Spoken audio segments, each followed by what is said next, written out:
चांदोली आणि कोयना धरण पाणलोट क्षेत्रात सुरू असलेल्या पावसामुळे धरणाच्या पाणीसाठ्यात मोठी वाढ होतीये। कोयना धरणात 84 टीएमसी पाणीसाठा झाला असून ते 80% भरले। त्यामुळे गुरुवारी धरणाचे 6 दरवाजे 1 फुटाने उघडून पाणी सोडण्यात आले। धरणातून 5000 तसेच वीज निर्मिती युनिटमधून 1050 क्युसेक असे मिळून 6129 क्युसेकने विसर्ग सुरू करण्यात आलाय। चांदोली धरणात 29.50 टीएमसी पाणीसाठा असून ते 85% भरले। त्यामुळे तिथून 6900 क्युसेक विसर्ग सुरू आहे। दोन्ही धरणातून पाणी सोडलं जात असल्याने नदीकाठच्या गावांना सतर्कतेचा इशारा देण्यात आलाय। जिल्ह्याच्या काही भागात पावसाने हजेरी लावली आहे, तर सांगली शहरात दिवसभर ढगाळ वातावरण राहिलं।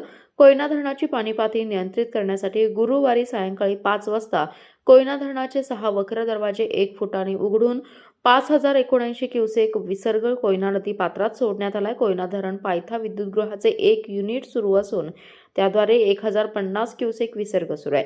कोयना नदीमध्ये एकूण 6129 क्युसेक विसर्ग सुरू होईल।